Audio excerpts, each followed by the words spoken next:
Halo guys, halo teman-teman, nama gue Kaljo dan video hari ini adalah part 2 dari Bungee Fight yang kemarin gue udah buat. Jadi di part 2 ini gue udah bikin mekaniknya itu supaya dia bisa ada musuhnya. Dan musuhnya ini gue buat udah ada dua tipe musuh. Satunya itu ya enemy yang harus kalian bunuh, dan satunya lagi itu kayak sesuatu yang kalian nggak boleh lewatin. Kayak pokoknya yang kalian nggak bisa bunuh.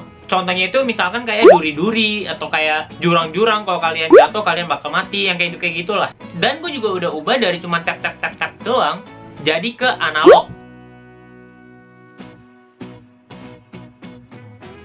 Jadi kita langsung aja ke videonya. Jangan di-skip biar kalian nggak kelewatan proses pembuatannya. Jadi yang pertama kali gue buat adalah enemy-nya yang bisa nembak kayak gini. Nah, terus kalau dia nembak, dia bakal keluar sedikit efek kayak gini ya, kayak efek dari pelurunya. Dan enemy ini udah gue program, dimana kalau misalkan kita jauh ya, gue menjauh, dia bakalan ngedeketin ke arah gue. Tuh, sampai ke titik tertentu. Nggak sampai deket banget, sampai ke titik tertentu. Dan sebaliknya, kalau gue terlalu deket sama dia, dia bakalan mundur. Lihat, tuh. Kalau misalkan gue terlalu deket sama dia, dia bakalan mundur. Karena dia pakai pistol. Dan kalau misalkan gue terlalu dekat sama dia nggak bakal nembak gue. Lihat, dia nggak bakal nembak gue tuh. Ya, mati malah. Lihat, dia nggak akan nembak gue kalau kita berdekatan. Tuh. Jadi itu buat mengantisipasi. Misalnya gue mau nyerang dia nih. Nah, pas gue mau nyerang dia gitu, gue nggak mau ada peluru yang dia keluarin gitu. Kalau nggak nanti bakal susah banget game-nya kan. Jadi gue bikin dia kalau deket, dia nggak akan nembakin apa-apa. Dan untuk membuat enemy shooter ini sebenarnya gue tinggal tambah-tambahin sedikit aja dari enemy yang kemarin gue udah buat. Jadi buat yang belum nonton, kalian bisa nonton aja. Ini part satunya di atas sini.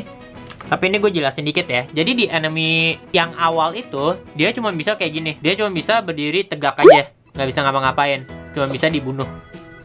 Hui.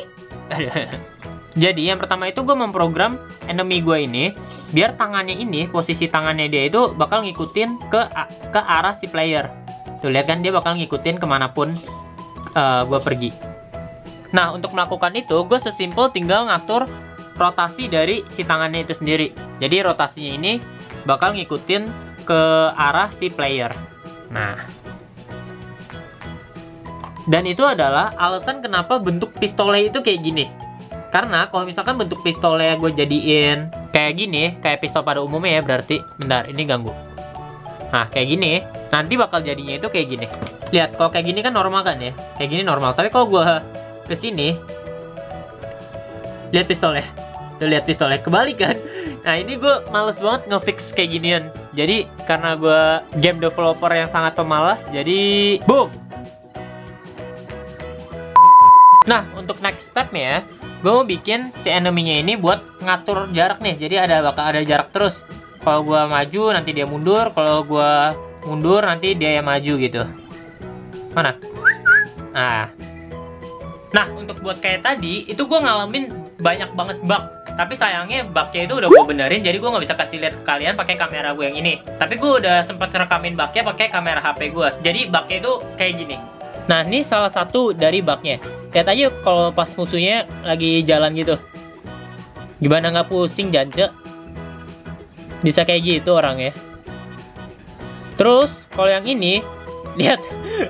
Aduh, nggak tahu. Gue nggak ngerti lagi, sumpah. Bugnya bisa kayak gini banget. Dan bukan tembakan kalau misalnya dia nggak bisa keluarin peluru. Jadi sini gue udah coding dimana dia bisa nembakin peluru-pelurunya. Tuh anjing, lu ngapain sih? Berisik banget, Janco. Dan kalau lu perhatiin, kalau misalkan ada kayak peluru yang kena itu kan nanti dia kayak ada muncrat-muncrat gitu kan, ada keluar sesuatu gitu. Nah, buat kayak gituan, biasanya kita selalu pakai particle system nih kalau di Unity. Jadi by defaultnya itu dia bakalan kayak gini. Tapi lu bisa macem-macemin nih. Lu bisa macem-macemin, lu bisa atur-atur semau lu gitu. Dan bulat-bulatannya ini juga bisa kita ganti-ganti gambar-gambarnya. Nah, tapi karena gue ngerasa kreatif itu buat bikin particle system sendiri, jadi gue putusin buat beli particle systemnya di Unity Asset Store. Dengan bayar kurang lebih $25, gue udah dapetin banyak banget efek-efek yang bisa tinggal gue pakai aja gitu loh. Dan semua warnanya ini bisa gue ganti-ganti sendiri semau gue. Dan pas gue bilang banyak, ini beneran banyak banget. Lihat aja nih, dari satu folder lu dapet beberapa folder. Dari beberapa folder lu dapet banyak banget folder. Dari beberapa banyak folder ini, lu bisa dapet beberapa folder lagi. Dari beberapa folder lu bisa dapet beberapa folder dan beberapa animasi-animasi yang bisa lu pakai. Lu bayangin aja itu banyaknya seberapa. Dan kalau yang ini particle system buat api flare kayak gitu. Keren ya. Dan dengan begitu, enemy shooter gua udah selesai dibuat. Dan sekarang kita tinggal penggal aja kepalanya.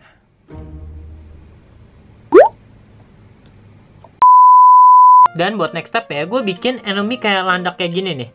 Ya, dia geraknya cukup lama ya.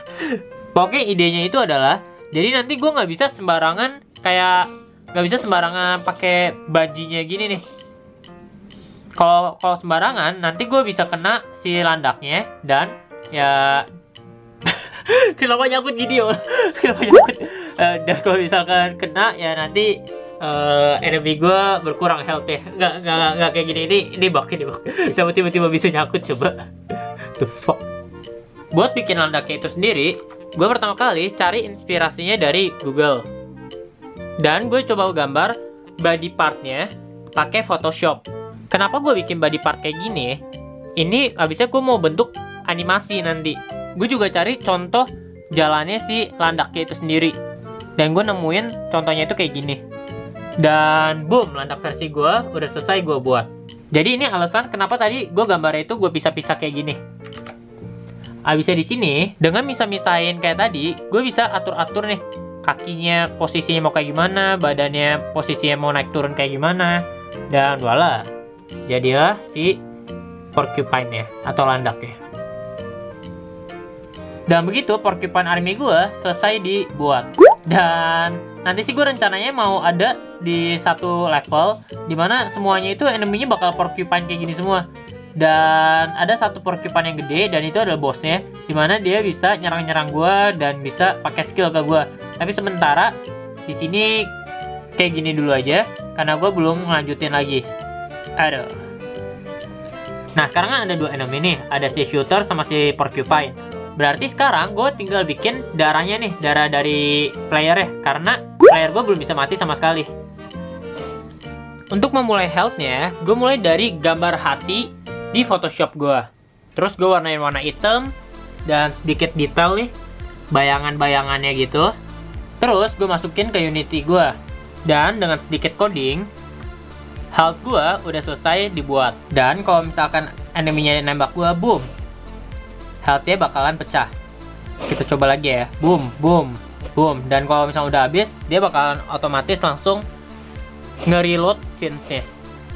Dan health-nya di sini gue juga udah tambahin kayak ada particle effect-nya lagi gitu. Jadi kalau pecah, boom, boom, boom. Tapi gue merasa kurang sih kalau misalnya si health-nya itu cuma kayak gitu doang. Jadi setelah semua itu selesai, gue juga buat analognya di sini. Jadi di sini ada analog dan button-nya. Fungsi dari analognya itu buat ngarahin kalian jaringnya itu mau ngelempar kemana. Sedangkan button yang kanan itu fungsi itu buat ngelemparin jaringnya. Jadi mainnya harus dua tangan ya nanti. Dan pas gue bikin analog ini banyak banget bugnya yang gue temuin. Tapi untungnya ya udah selesai gue kelarin bugnya. Dan sekarang sih harusnya udah gak ada masalah sama analognya.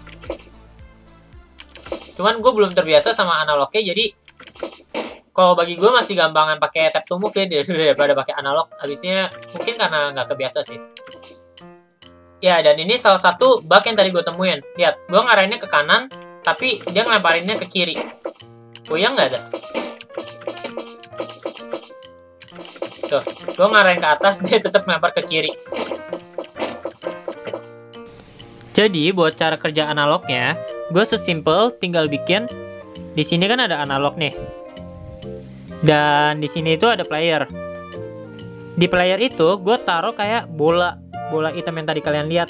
Nah jadi ketika analog gue ini gue gerakin kemana, si bola hitam ini dia juga bakal bergerak, tapi arahnya itu ke si playernya.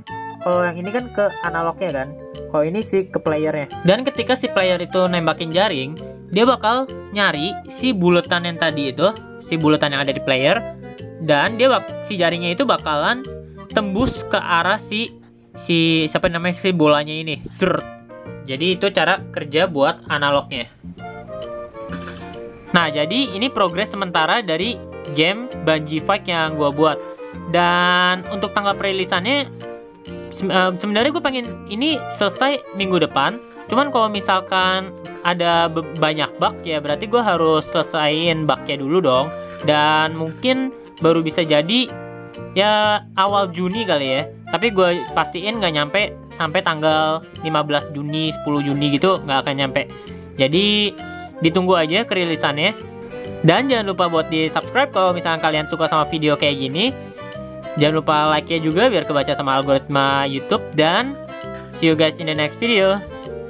Bye-bye.